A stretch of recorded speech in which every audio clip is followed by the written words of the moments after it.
Hello guys, happy Makar Sankranti. আজ আমরা বানাবো আমার ফেভারিট ক্ষীরের পাটির সাপটা। প্রথমে কড়াইতে একটু ঘি দেব, দুধটা গরম করব, কিন্তু একদম সামনে দিতে সরবো না।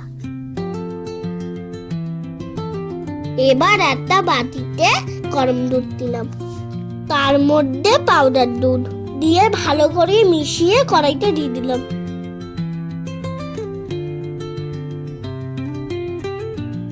দেখো দেখো, ক্ষীরটাটি তাড়াতাড়ি তৈরি হয়ে এলো।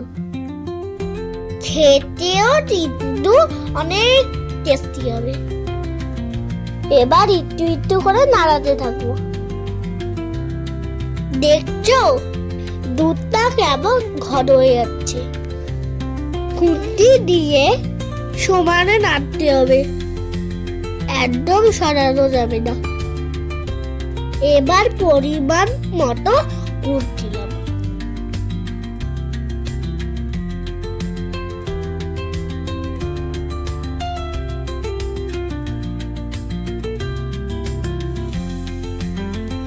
ওয়াও, দেখতে দেখতে ক্ষীর রেডি।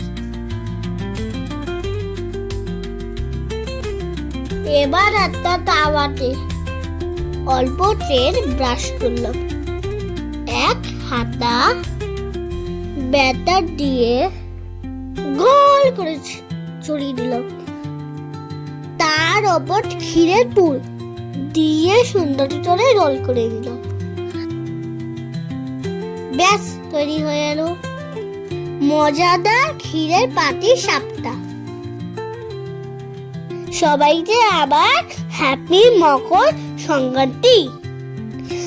ভিডিওটা ভালো লাগলে লাইক আর কমেন্ট আর সাবস্ক্রাইব করবে। Bye bye.